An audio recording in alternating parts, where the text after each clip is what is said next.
GTX 오전 2억 올랐다. 와, 이게 여기에 이제 투자를 해야 되겠다. 지금 당장 들어가면은 안 됩니다.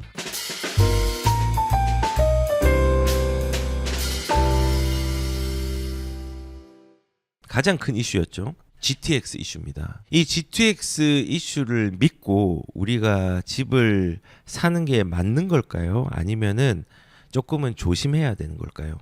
결론부터 말씀을 드리면요.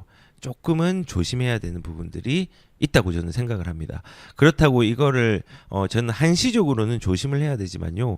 가능성이 있는 노선들도 저는 많이 있다고 생각을 합니다. 제가 신문을 몇 개를 좀 찾았거든요. 우리 GTX 노선이나 이런 거 보면서 한번 얘기를 좀 해볼게요. 지금 이게 발표한 노선입니다. GTX ABC 노선은 다 아시겠지만은 A 노선은 평택으로 연장을 한다고 하고, 그 다음에 여기 있는 C 노선은 위쪽으로는 동두천까지 가고 2단계죠. 이 점선이 2단계입니다. 그리고 아래쪽으로는 화성을 거쳐가지고 아산까지 가는데 이때도 평택을 거쳐서 여기가 이제 더블 역세권이 된다고 지금 사람들이 와, 이게 여기에 이제 투자를 해야 되겠다라고 이제 얘기를 하고 있는 분들도 많이 있습니다. 근데 조심해야 되겠죠. 아직까지 확정된 부분은 아닌데, 근데 분명한 거는 평택이 더블이 되든 하나가 되든 분명히 평택 지제역에는 GTX가 들어오는 거는 거의 기정사실화된 듯합니다.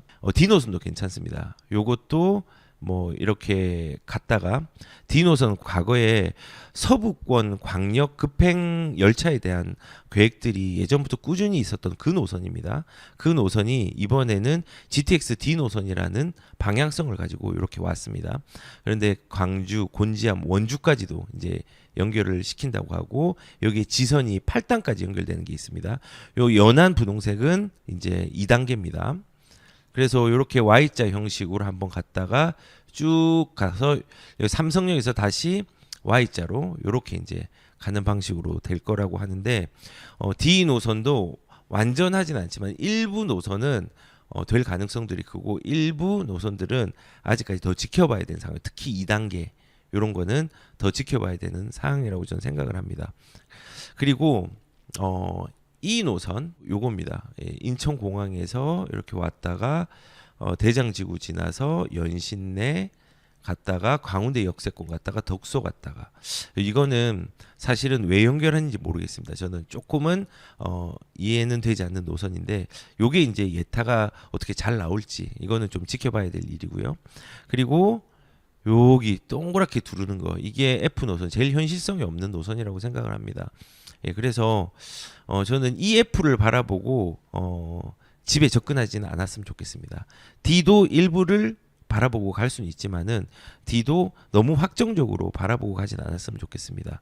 그리고 A, B, C 같은 경우는요, 긴 호흡을 가진다면 상관은 없지만요, 그래도 이 연장되는 부분에 대해서는 뭐 평택이라든지 이런 지역은 모르겠지만은 뭐 동두천 연장된다고 해서 여기에서 큰 수혜가 있을지는 저는 의문입니다.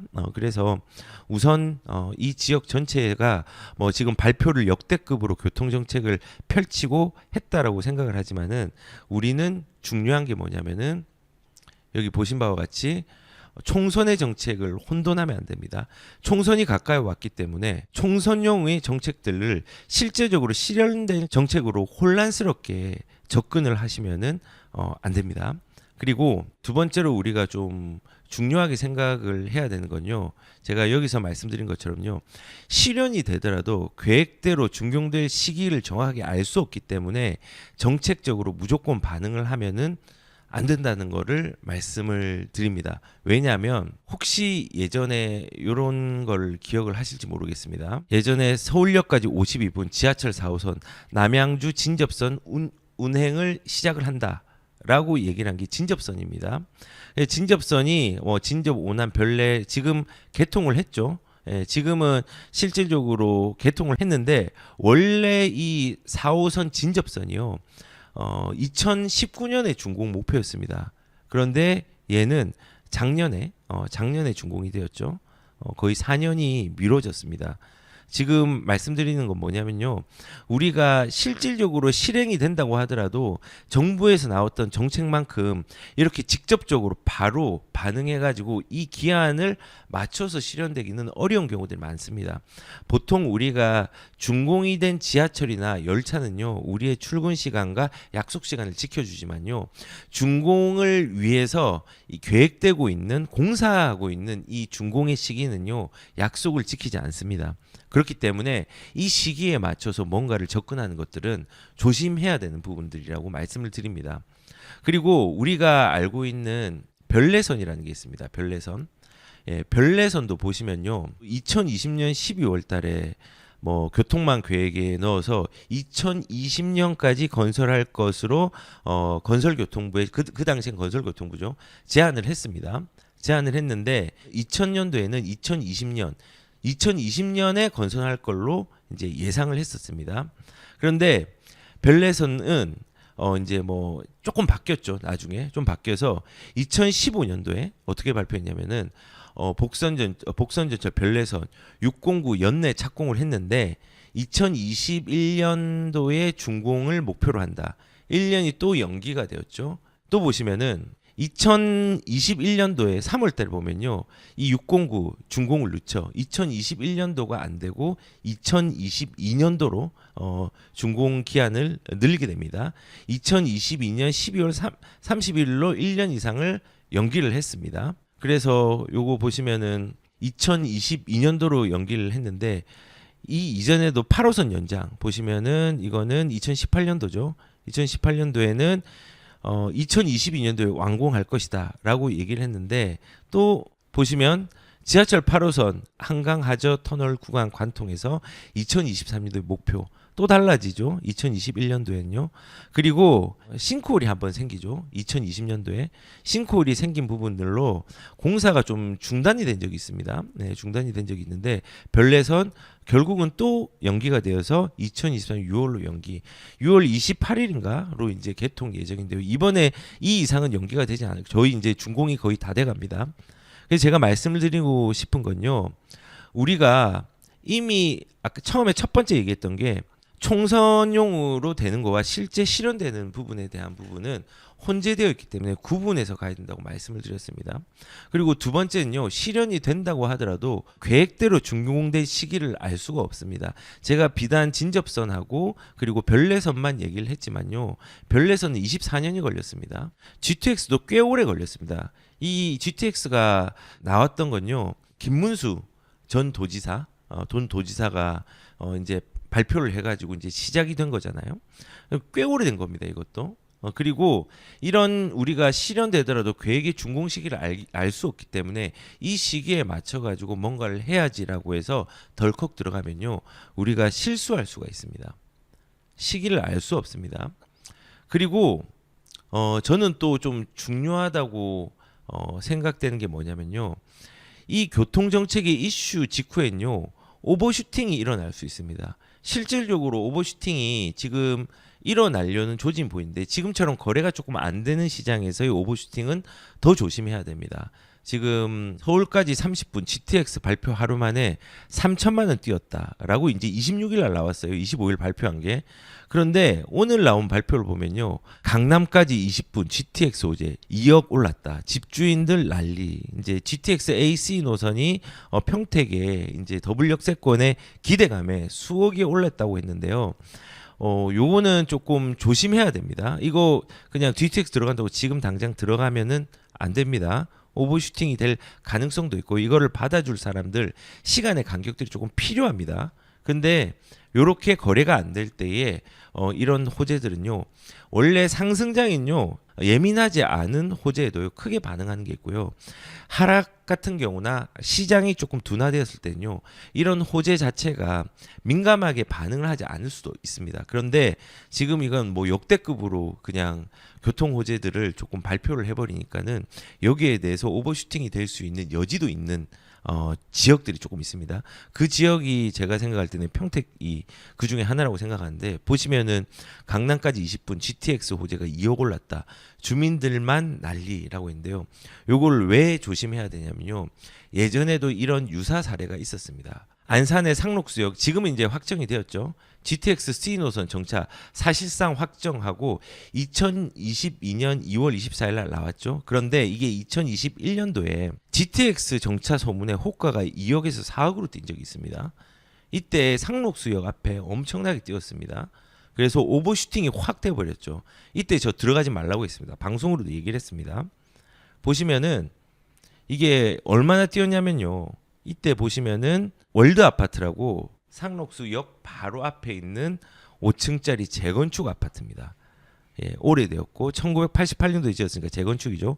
그런데 2021년 1월 달에 2억 2천이었던 아파트가요. 발표가 되자 3억 3천으로 뛰더니 2월 달엔요. 4억 2천까지 뛰어버립니다. 엄청나게 많이 뛰었죠. 2억이 오버 슈팅이 된 겁니다. 예, 슈팅이 되어서 지금 이렇게 쭉 내려왔습니다. 거래도 잘 안 됐고요. 그래서 지금 보시는 것처럼 이런 현상들이 일어날 수가 있습니다. 비단 안산만 그런 게 아니라요. 예전에 의왕의 그 인덕원 정차 사실상 확정이라는 소문과 완전히 확정이 되지 않은 상황에서 오버슈팅이 된 적이 있습니다. 예, 보시면은 이때가 2021년 6월 달이죠. 그러면 2021년 6월 달에 어떤 현상이 일어났냐면요. 이전에 거래가 10억에 거래되고 11억 최고가 11억 9천에 거래가 되었다가요. 바로 16억에 거래가 됩니다. 물론 여기에 또 다른 아파트는 15억에 거래가 되는데요. 이게 얼마나 높은 수치냐면요. 16억이라고 하는 게 아무리 인덕원의 엘센트로라고 의왕의 대장 아파트지만요. 오버슈팅이 된 거는 분명히 맞습니다. 다시 떨어졌다가 올라가고 있죠. 이 16억이 지금 기준으로 볼 때도 높은 겁니다. 지금 40평, 133평방미터 40평입니다. 40평이 지금 거래가 13억, 15억이 되었습니다. 보시면 2층이 13억, 21층이 15억에 9월달에 거래가 됐습니다. 얼마나 크게 오버슈팅이 된 줄 아시겠죠. 그래서 제가 이제 말씀을 드리고 싶은 부분들은 뭐냐면요. 교통 이슈가 나온 직후엔요. 오버슈팅이 일어날 수 있습니다. 그리고 우리가 긴 시간과 긴 시한을 가지고 이런 호재들은 바라봐야 되기 때문에 이 이슈가 바로 나와서 오버슈팅 되는 거 이외에도 다른 시기적 기회들이 있다고 생각합니다. 그래서 우선은 이런 정책의 이슈들이 확정되지 않은 상황에서 무조건 반응하는 거는 하면 안 됩니다. 이거는 좀 지켜봐야 되는 문제입니다. 그리고 실제로 다시 한번 말씀드리지만요. 실제로 실행될 정책이라든지 총선형 정책을 혼재되어 있기 때문에 이걸로 구분할 수 있어야 됩니다. 그리고 실현되더라도 계획대로 준공 시기를 알 수 없기 때문에 무조건적으로 지금 당장 급하게 반응하면 안 됩니다. 그리고 이렇게 반응하면 안 되는 이유가 오버슈팅이 일어날 수 있는 여지도 있기 때문에 그렇습니다. 아마 그래도 지금 시장에 앉아서 사람들이 조금 조심할 겁니다. 그래서 제가 아까 처음에 이런 말씀을 좀 드렸었습니다. 배고플 때, 배가 많이 고플 때 마트에 가면 안 된다. 왜냐하면 필요 없는 물건을 고를 수 있는 상황이 생깁니다. 외로울 때도 사람을 만나면은 조심해야 됩니다. 왜냐면요. 불가피하게 잘못된 인연을 만들 수 있기 때문에 그렇습니다. 그리고 마찬가지로 부동산도요. 마음이 초조하거나 호재 등으로 급하게 집을 사면 안 됩니다. 기준 없이 자산에 실수가 생길 수 있기 때문에 그렇습니다. 왜냐하면 그 이유는 우리가 결핍을 가지고 있거나 불안감을 가지고 있거나 기준이 없을 때 필요한 것을 선택하는 게 아니라 합리적인 것을 선택하는 게 아니라 눈에 보이는 이슈를 잡고 짚게 되는 게 당연하다고 생각을 합니다. 그런데 우리가 이러한 부분들을 잘 판단하기 위해서는요. 그리고 필요한 자산의 동력을 잘 인지하기 위해서는 내 결핍을 잘 채울 수 있는 자산의 기준들을 합리적으로 가져가는 게 중요하다고 저는 생각합니다. 그래서 이런 부분을 이슈도 좋지만은 그 이슈가 내 생애 주기와 내 직장, 투자 여부, 대출의 감당 능력, 그 다음에 시장의 불황을 바라보는 시각, 그리고 뭐 입지 해석 능력, 정책의 방향성 이런 부분들을 내가 어느 정도 인지를 하고 있는 상황이라면은 이거에 대해서 접근하고 장기적으로 가도 괜찮지만요. 그러한 부분들이 없는 상황에서 우리가 이 발표에 따라서 무조건적으로 반응하는 건요. 조금은 조심스럽다는 말씀을 좀 드리도록 하겠습니다.